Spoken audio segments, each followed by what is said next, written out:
Two straight big first innings for the Cubs equals two straight losses for the A's. Tonight on Locked On A's.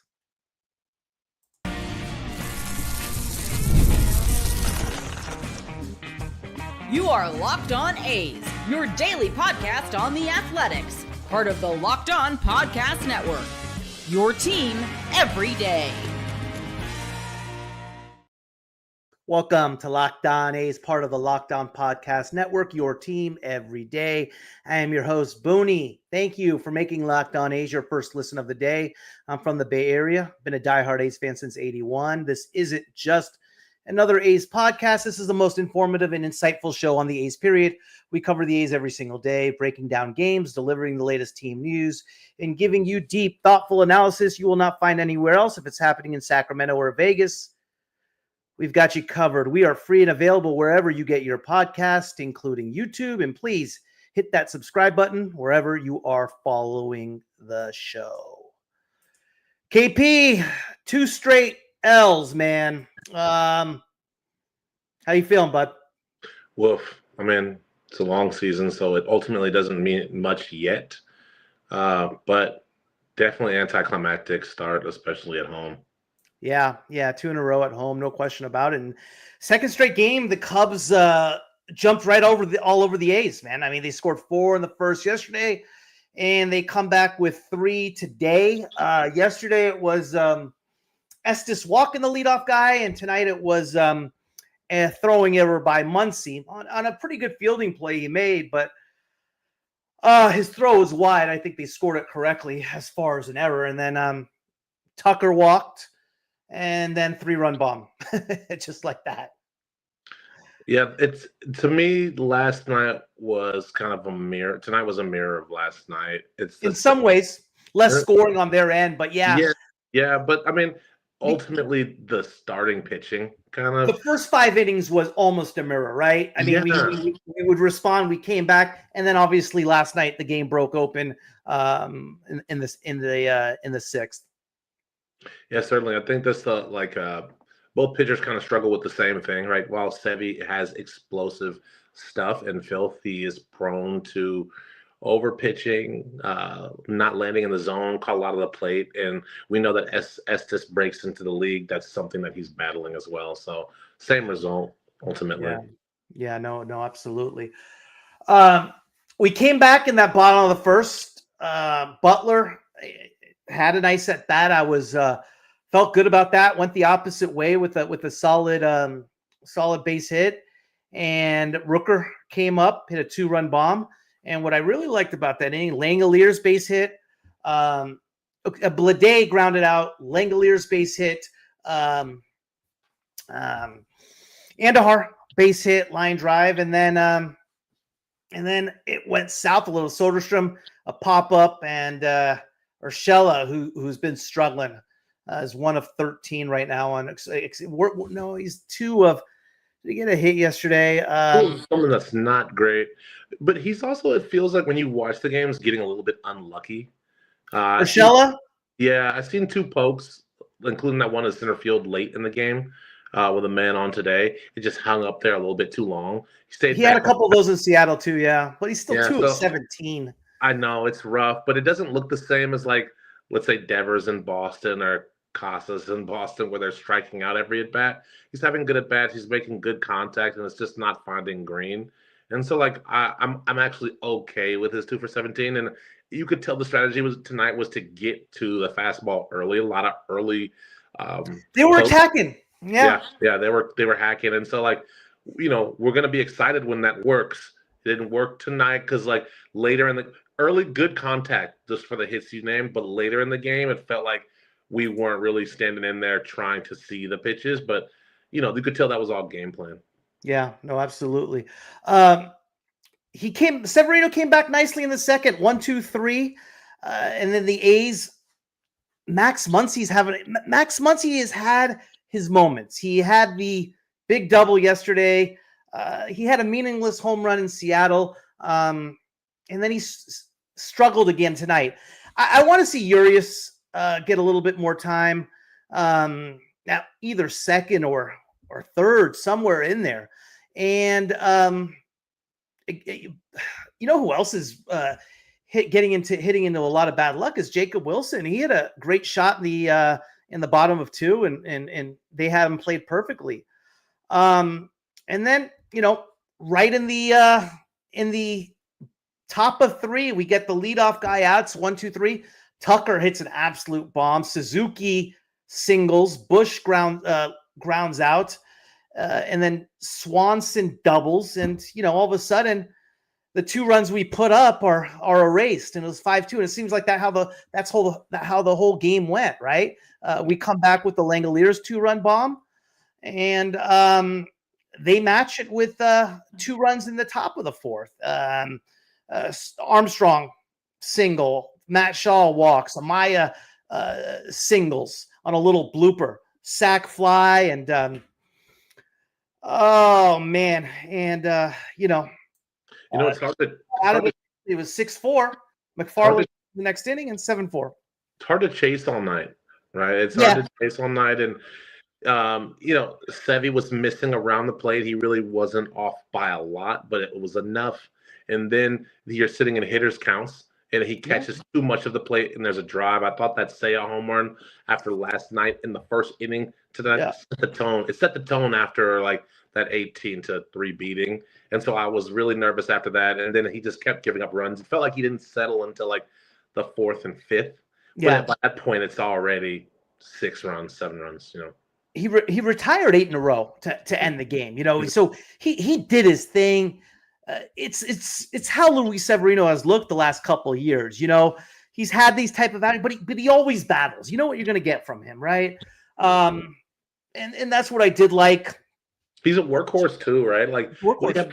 I think I contacted you early at 73 pitches with 3 1/3 innings, and still got to like I think 5 or 6. He finished it with 6 innings. Finished 6 innings on the thing. Yeah, unbelievable. Yeah, with 72 innings after 3 1/3, and so he's kind of like Aaron Nola in that regard. He has filthy stuff. He's a workhorse. He's going to give you a lot of innings. Just wish we could execute a little bit better than that. Yeah, he ended up with 107 pitches. Mm-hmm. What's your feel on the vibe out there? That's the one thing I don't like is the whole vibe. As far as the Sacramento, and it's just I went to the game last night. And it was hard to tell last night, right? Just because it was such a blowout. There wasn't a whole lot to root for. It had its moments. When Wilson hit a bomb and Muncy hit the double, it had its moments. That was for like 5 innings. And after that, it was a wrap. So,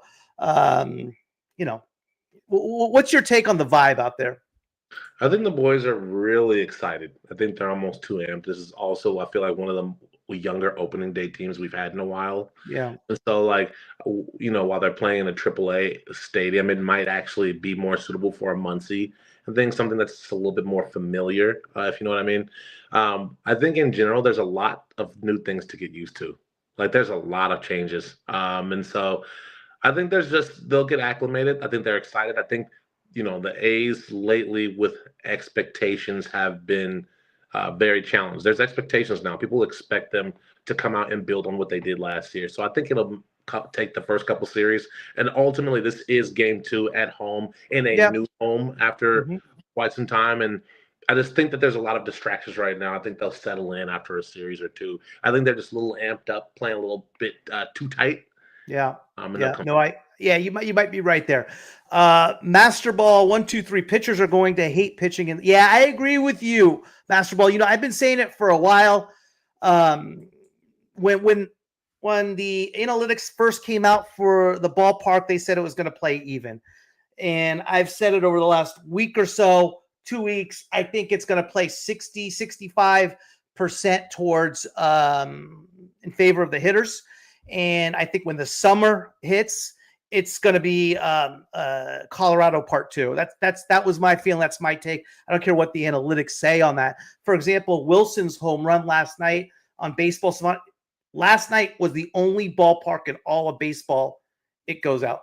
It doesn't get out. Do you know what the distance was on it? I didn't see the actual distance. No, I mean they say it's 330 down the line. It just doesn't seem like it just The ball's coming off. The ball's definitely the ball's coming off the bat. But I don't know what the altitude in Sac is, right? Like again, it's not. It shouldn't. What's going on in the winter months, like a night like last night, is the wind's blowing out. Right? It was a windy night, and that sort of thing.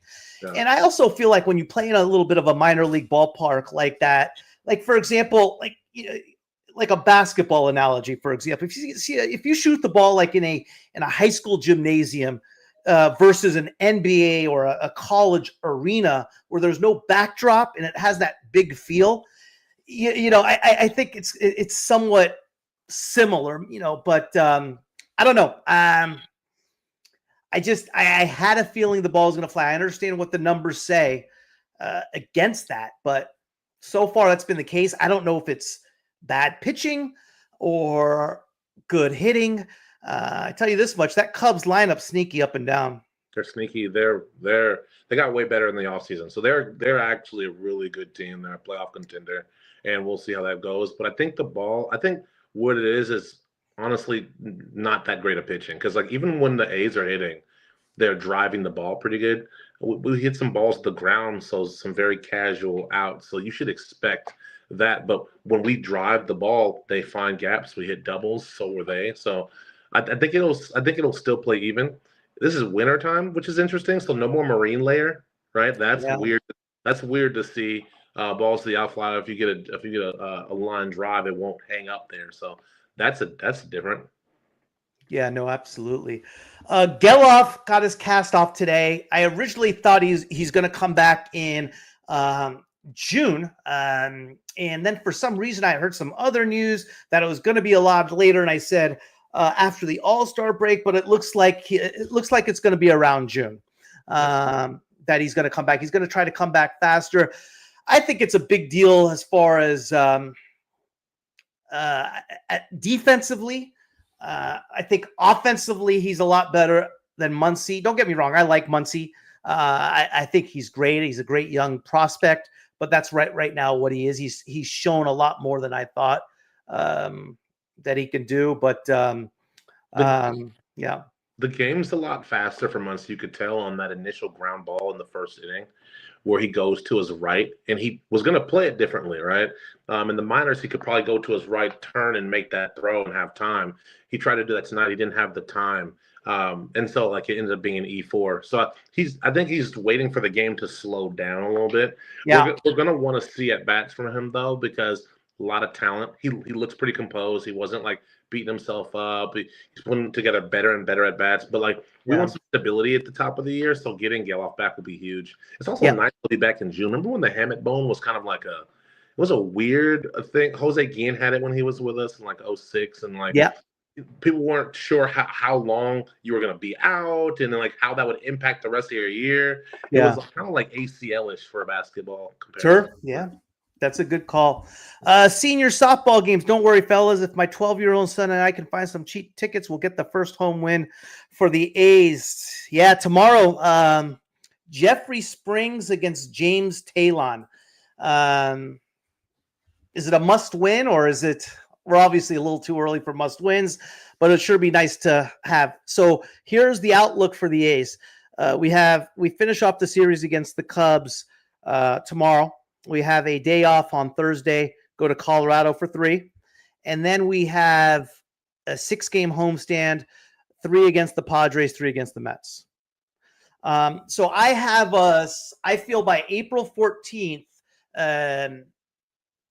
we should be 9. We got to get to 9-7, right?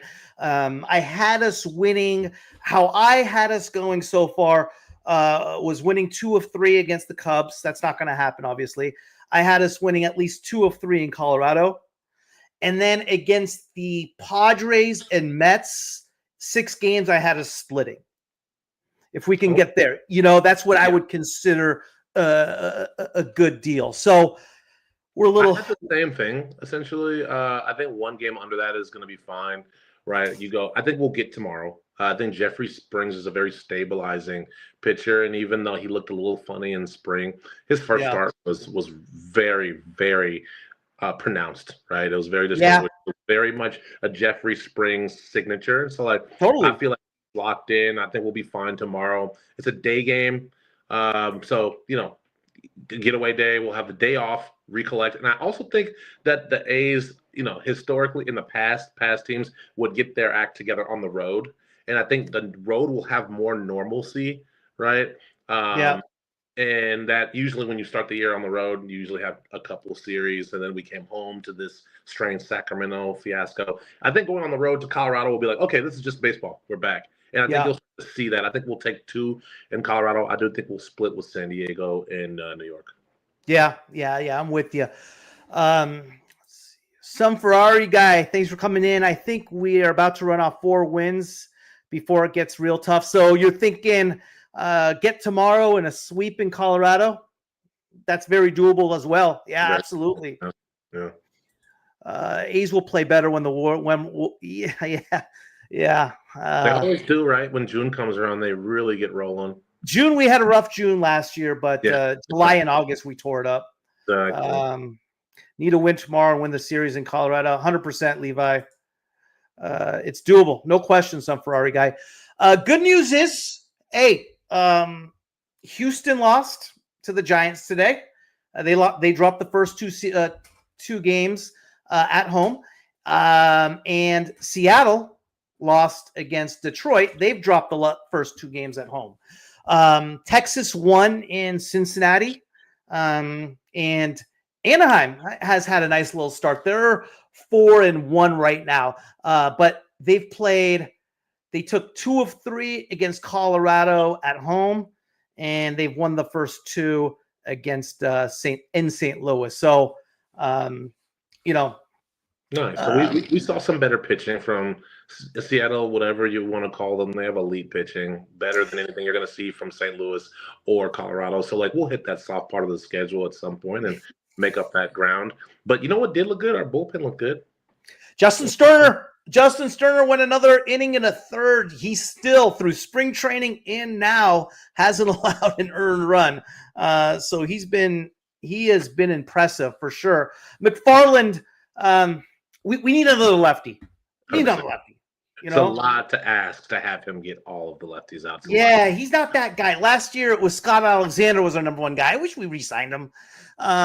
Some Ferrari guy I've also seen. Yeah, what do you think, KP? Rochelle, you were saying you think he's he's not blowing the doors off anything. I see the results, but I'm watching the games too. So for me, this is baseball. You're not gonna always just get the results. Things. I think there's more in there, than what we see. Urshela's plays to league averages, right? He's very average. He's an average Major League Baseball major leaguer. So he, down tick.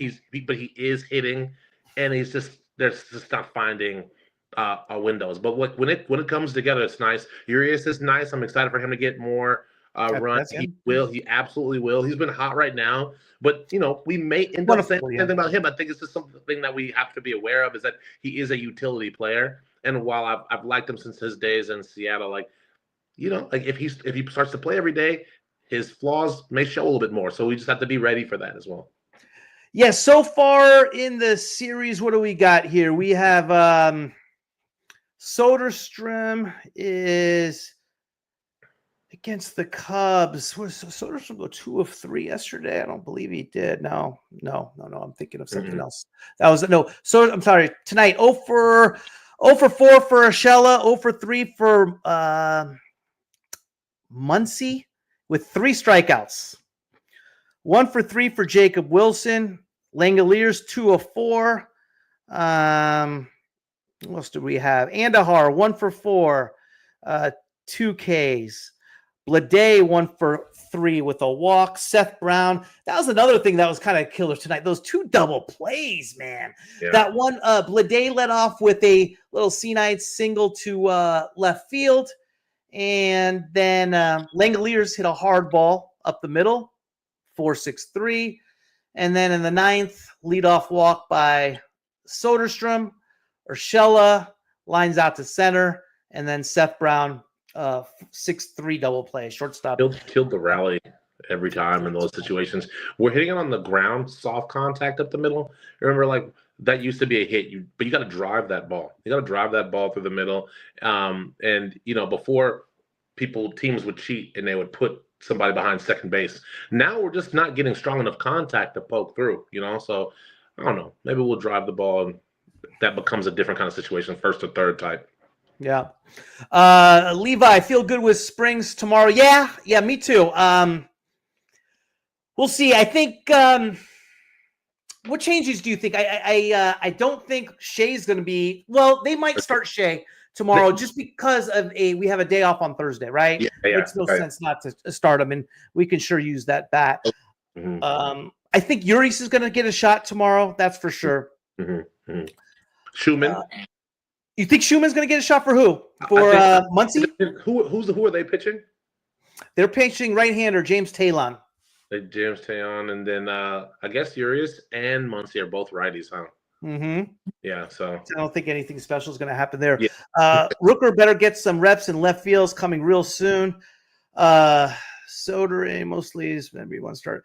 Yeah, I mean, so if that happens, some Ferrari guy, I think we talked about this last week. The only way that's going to happen if Kurtz comes up is if they would have to waive Urshela, right? They would have to waive Urshela. No, excuse me, not Pereda, our backup catcher. I apologize. They'd have to waive him. You get Sodi, Rooker, and Kurtz. Kurtz, you can't stick him anywhere else but first base. Soderstrom can play some catcher. He can play some left. Rooker can play some left. So, yeah, I could see that rotation happening that way. But, again, the odd man out in that one would be Johnny Pereda. So, we'll see what happens there. I can't see that one happening that well, because if it doesn't work out, we can't just call Johnny Pereda back up.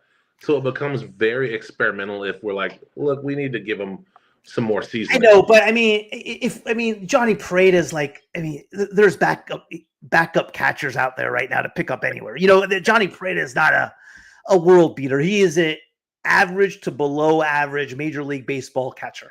And we've got the system too, but it's just so much youth. I think they want some kind of veteran stabilization, Yep. Do I feel the A's are starting off to the slow start because of the new ballpark? I don't know. That's a good. I don't know if we're necessarily off to a slow start.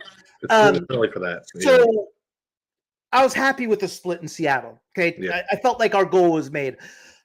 With regard to yesterday's game, Estes has been a question mark last year, coming into this year. Our pitching rotation's always been that, right? So I don't know. I wouldn't hold a lot of credence to that. I see where you're going with that, Rodrigo. My big concern is the attention off the field that's going on with the new ballpark. I didn't like Lawrence Butler's press conference last night at all, with him kind of like, hey, when you're a major leaguer, you rise and you go up, and now it feels like we're going backwards a little bit. And it's like, come on, those are his words. That's a lot of him recycling things that have been spoken for the A's, right?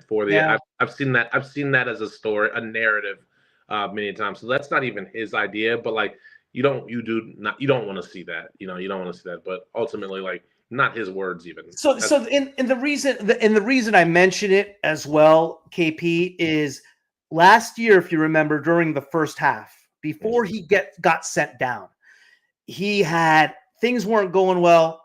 He hit the tank up here between the heads. His attitude showed up. He got sent out of the minors. He felt like he cleared all that up, and he addressed that about himself in the off season. And I saw a little bit of that in Game 4 of the series against Seattle. And then you add that with the comments last night, and that's what I'm kind of basing it on. I'm not just basing it on those statements alone. It's combined with that as well. And I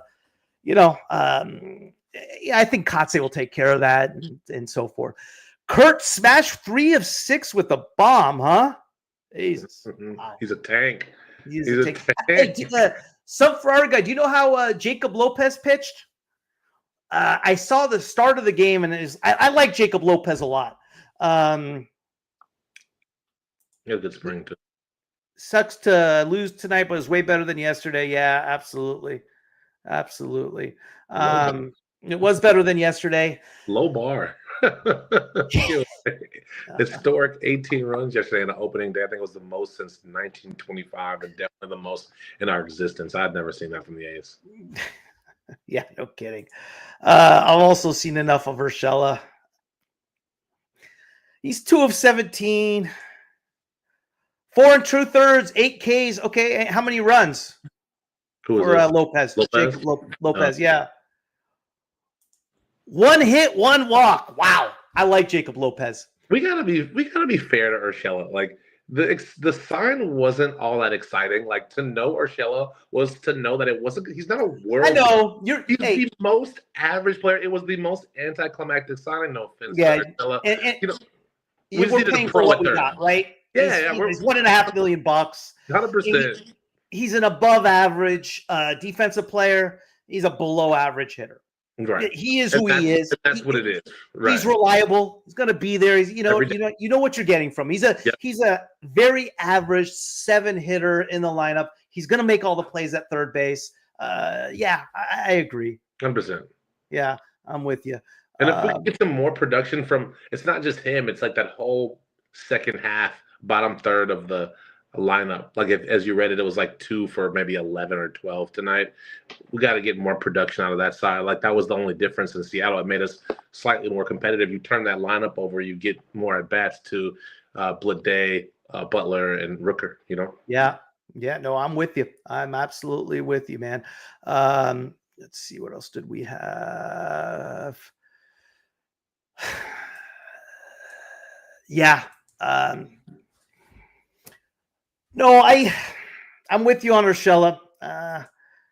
Wilson's a hitting machine. I think Wilson has hit in every single game. Did he have hit in Seattle? Let's see how he did in Seattle. Seattle been robbed a couple times. He had some hard line drives. And he also 1 for 3. Yes. So Wilson right now has going into last year, he got in a base hit. So he's hit safely in the first 6 games. Yeah, he's a 7-game hit streak right now. It's pretty cool. Yeah, you what are we expecting from Urshela? Gravity 255, 10. No, I'm thinking Urshela more like 230, 17, 16 bombs. You know what I mean? Yeah, I'm gonna go in between there. I'm gonna go 240. I think 16 bombs is fair. Yeah, something like 50 RBIs, 55 RBIs. You know, yeah, because he's gonna get the at bats. That's for sure. Yeah, he's gonna get the at bats for sure, and he's steady. You know, I've always been a fan of Harris for some reason. I'd rather see him there. Brent Harris. Well, he just came off the IL. Brent Harris defensively. Brent Harris reminds me, if he can get his bat going, Brent Harris reminds me of like a young Matt Chapman. Okay. Wow. That's as far as a young, right? Growing up. Defensively, Brent Harris is there. I mean, not at his level yet, but Brent Harris right now is the best defensive player in the organization. That's what he's known for.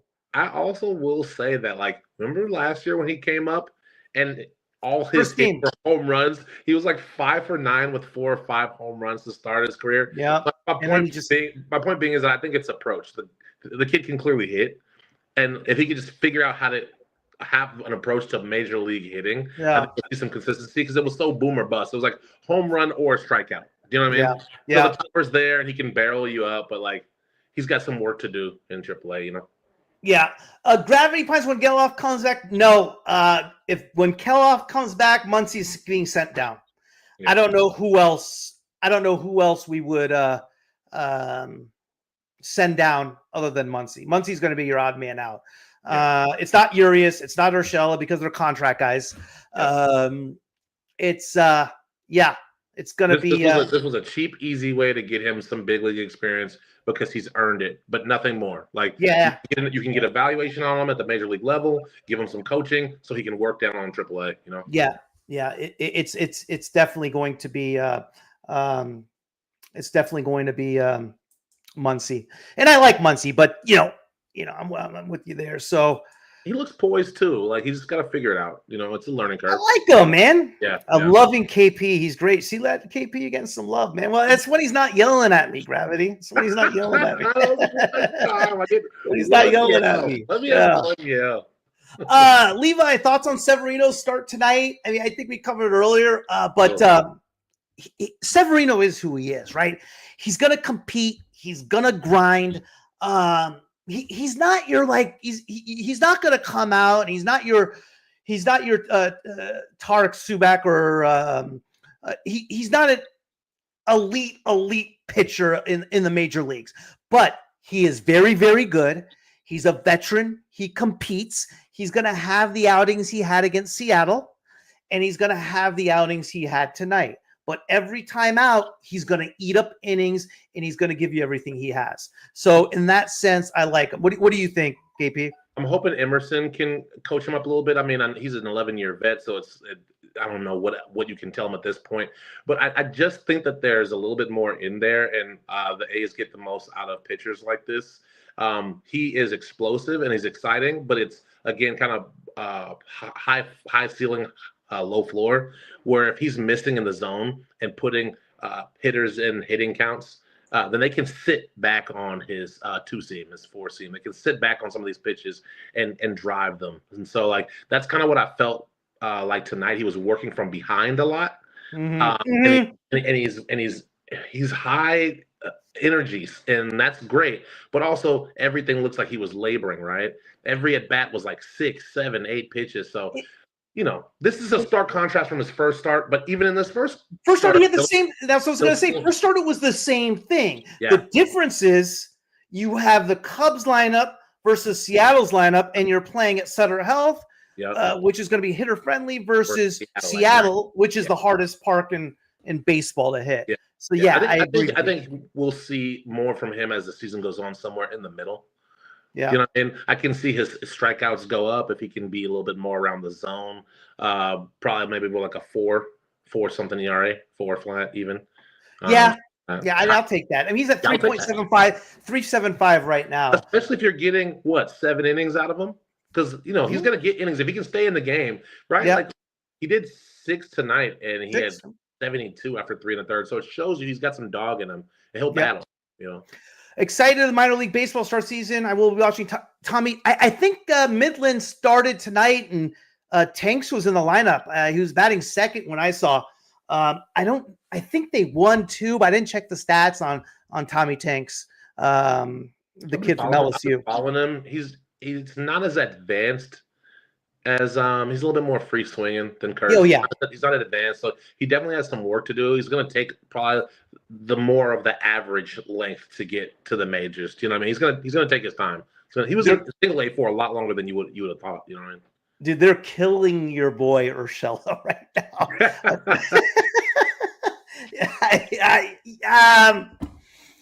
Yeah, Gravity. He is what he is. I would like to see Urias get more time, but if I had to choose, I would like to see Urias get the time at second over Muncy. So I mean, we're at 6 games in before we got 6 games in. Yeah, about 6 games. So it's really easy to tell. Like he'll get some hits, and everyone will calm down. He's not my boy, but he's our guy. he's our guy right now, and that's. Is it Friday? Okay, thank you, Sunfragger. I'm with you. You just gotta give it time. It's early in the year. You look around the league, a lot of people aren't really hitting, and that's always how it is. The pitchers are out in front. You know what I mean? Yeah. But we'll find our bearings. These guys will hit. Perdomo, no, he's not going to be a starter. He's going to be a lefty specialist. Fatal Fire. He's going to come in and kind of. You'll see him, for example, when he gets settled in. He'll take that inning McFarland had tonight, for example, right? He's going to take that inning. McFarland's always going to be that guy you want to come in and face that one lefty. That's how he's always been used. Hopefully, if Perdomo can throw strikes, he could end up being a high leverage lefty. So we'll see how he turns out. But we definitely need a lefty in the pen. No, they're not going to move him to the rotation. I was hoping Hogan Harris got a little bit better of a look. He had a nice spring, and for him just to come in the one game in Seattle didn't look the best. Him and Estes are kind of spy versus spy. Yeah. You know, they have the same kind of strengths and weaknesses, the same kind of profile. You know, but if you can get to them, then you can string hits together. I think they're both going to be fine and excellent pitchers, but I like the competitiveness from Estes a little bit more. Yeah. We'll see. I'm just pissed at his start yesterday, man. Yeah. And then Spence came in, and it was just better. Yeah. Yesterday was rough, man, and same thing. I mean, tonight though, I mean, you look at it. What Severino goes 6 runs, 5 earned, I think, and then McFarland came in and gave 1 run up. We got 4, but we got 4 on literally we couldn't sustain anything, and it was a 2-run bomb by Rooker, a 2-run bomb by Langeliers in the second and the fourth, and that was a wrap. And the Cubs bullpens, it didn't seem like we really hit the ball hard off them. I don't think we had a hard hit ball from the 5th inning on. 100%. Blade had a C9 single to left. Soderstrom had a little ground ball single into left field in the 9th. That's it, you could tell it was team strategy, though. This team, historically, the philosophy is wait on your pitch, right? We didn't really take any walks tonight, which is very uncharacteristic. Everyone was hacking at the first pitch. That means induced poor contact at times. So, I think it's just people trying to get comfortable into what the team plan is and what their personal hitting approach is. It's just kind of the life cycle of a season. Alamo Moneyball, we have looked like a 100 loss team.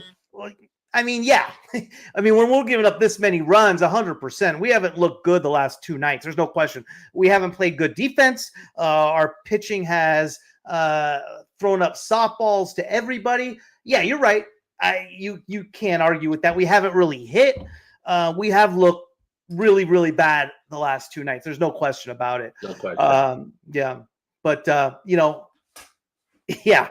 And things can change. Just like that, things can change. Especially at six games through the season. Still a lot of time to be hopeful. And this could just be, in a couple weeks you could look back at this and be like, oh yeah, it's not characteristic of the team at all. Just like last year, we got to a hot start. Did we look hot all year? Not at all. Gravity, do you feel like Ree's got a fair shake? Looks like he's done with the A's now. My initial reaction last year when he got sent down was no. But this year he got a fair shake and he got plenty at bats and chances in spring training. And he didn't hit. He hit 120, 125. He struck out. He didn't get on base, etc. Now, when you're looking at him getting released, the A's didn't have any choice in that situation, right? The only thing I would say as far as that goes, and I think this is just a judgment call by the A's, is I liked Hogan Harris. I felt like he could have been that left-handed guy, which would have kept Reese on the team. But they didn't, and they felt Perdomo was a better option than Harris. And there's no question, if they felt that, we needed another lefty in the pen. Reese was on the 40-man roster. Who else are we going to waive? There's no other person we can waive in order to make room for Perdomo. Nobody else. Yeah.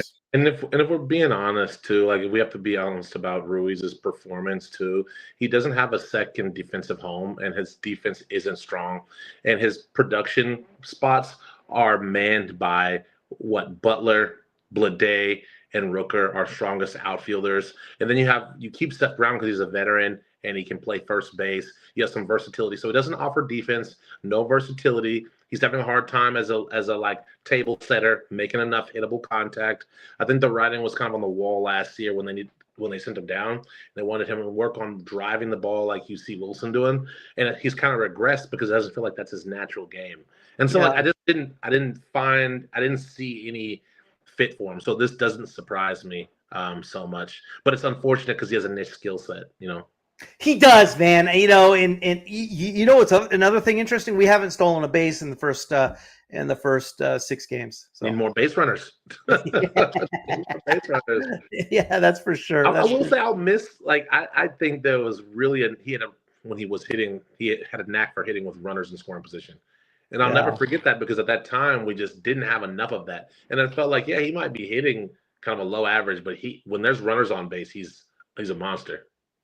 Yeah. No, absolutely. No, I'm with you.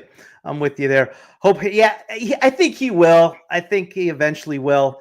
With our rotation so up in the air right now, I think eventually he's going to get his shot. I like Brady Basso in the spring. It's too bad he got hurt. So I don't think this rotation is set by any means. I think even Badeau is. I think the only guys that are really secure is the first 3 guys. Severino, Springs, and Sears, and you got to. I mean, there's a lot of guys that we're not even mentioning that are in line. We have so many starters that could come up between Barnett and Ginn and Hogland. Ginn looked great his first day. Went 5 innings, 8 Ks, and this is his first outing. He looked phenomenal, and that's continued off of last year with the phenomenal start and then the good run. I'm really excited to see the return on that Bassett trade there with those 2 Toronto pitchers that were down for so long. Yeah. Do you think you were talking? We talked about this a little bit earlier. Do you think he's going to clear waivers, Ruiz? I don't think so. I don't think so. I think it's a commodity. Not every team is as deep as the A's. Right now, I think someone's going to give him a shake, right? Yeah. And see if they can stick him. Just like, I mean, think about Pache. He's gotten a couple, the Marlins and Baltimore and the Phillies. I think Ruiz is going to get traded, and I think we might get some for him. Actually, you know what I'm saying? You think so? Yeah. Yeah, I think we'll get a relief pitcher. We'll get something nice. They've been kind of shopping for relief pitchers and what have you. Maybe even a starter. For the future, we're good at the thrifting when it comes to pitchers. I think this is a good opportunity to get something. And again, Ruiz has a niche skill set, so we might get something, that we don't know about, but something. Yeah. Kind of. It pisses me off to see Kyle Tucker. I think Kyle Tucker owns everybody right now. I mean, this kid is good. I mean, he's a top 5, top 10 player in all baseball. The kid is good. You can make. People are going to think I'm nuts here, but I'll say it. It's not my first time making an off-the-wall comment. You can make the argument that he's a better hitter than Soto. Yeah, absolutely. Actually, hyper productive, high average hitter. Smart. His sabermetrics look good too when you look at the slugging, and isolated just hitting. Hitability, yeah. And he's done it consistently for a long time and puts up monster power numbers. Absolutely. He's a good speed power guy, actually, too. Plays a strong right field. There you go. Gravity Pulse. David Fort says, I told Townsend he's already talking to a team about trading Ruiz. Look at that. It's like I know. I'm just happy that he's not doing it for Houston anymore. Yeah. Yeah. I'm happy Houston's not the benefactor of him. And now I can be like, I can say, Kyle, good for you. Yeah. Every team has one. There's always one guy that just overperforms against each team. So, What do you got for? Let's wrap this up. What do you got for predictions for tomorrow? What do you think is going to happen? Give me your starting lineup. We're going against a right-hander. How do you think he's gonna? What do you think he's gonna do on his lineup? I think we're going to keep ultimately the same lineup. I think they are trying to have everyday guys, but I do think what you're going to see is the back third change. That back third change. I think Muncy's out. I think Urias is going to be in there. I think Muncy's going to hit last because he's hitting. I think the better he hits, the better you have him at last because you turn that over to Lawrence and Rooker. Yeah. And later in the game, it's going to be a spin wheel. So I think that on the mound we got Springs. I think this is win day for us. We have a day start. I think Langeliers does start because we're off on Thursday. Yeah, I do agree. And he looked good tonight with the 2 hits. I want to see him get some momentum. So I think he starts tomorrow. What do you got in there? Kyle Tucker reminds me. That's a good call, Oakland Soldier. Sean Green with the Blue Jays and the Dodgers. And the Dodgers. Yeah, that's a good call. I think he's better. Believe Yeah, me, 100%. Sean Green was pretty damn good. He had a couple peak years, Yeah. but overall he was kind of more average. Kyle Tucker's like, I think Sean Green is a better power hitter, but I don't know. I mean, Kyle Tucker's still going to end I up. disagree. I think Sean was mostly average, and he had 2 monster years Yeah, as he a did. Dodger that we really mentioned. But I think if you look at it, Kyle has him beat on power, just like overall for more. Yeah. Yeah. Yeah, gravity. I do think Seth Brown's going to be in the lineup for Andahar. That's how he's been against the righty. Yeah, I agree with you 100%. I think it's going to be Butler, Rooker, Blade. I think they're going to go back to Langeliers. I think you're going to bat Soderstrom 5th. I think Seth Brown's going to be in the 6th hole. I think they're going to go right back to Urshela in the 7th. I do think Urias is going to be in the 8th hole, and Jacob Wilson's going to be 9th. Yes, fair. That's why you saw Seth Brown get a hack today. Yeah. He hasn't gotten a start yet either, too. So absolutely. He had one start. He started on Sunday against the Mariners. Yeah, that's about it. All right, KP. Hey, let's get him tomorrow. Let's get this game. Go to 3-4. Go to Colorado. Sweep 6-4. Take it with the light air. Let's do that. Hey, listen. We're only everyone else is losing too. Yeah. So it's still early. We're 2 games back of Texas. 2.5 back of the Angels. It's early, but hey, it's always to keep in hand. And we're not one of those suckers that's going to peak early either. Like we'll stay about 500, then we'll get hot later. So yeah, you're right, Fatal Far. Andahar did strike out twice tonight, but for the most part, he's been good. Another fan. Jesus Christ, you're going to start signing autographs. I like the duo. KP is the man. We'll have KP back for sure, guys. Hey, thanks for coming in, and we'll see you guys tomorrow, man. Absolutely. Take care, yeah. Bye-bye.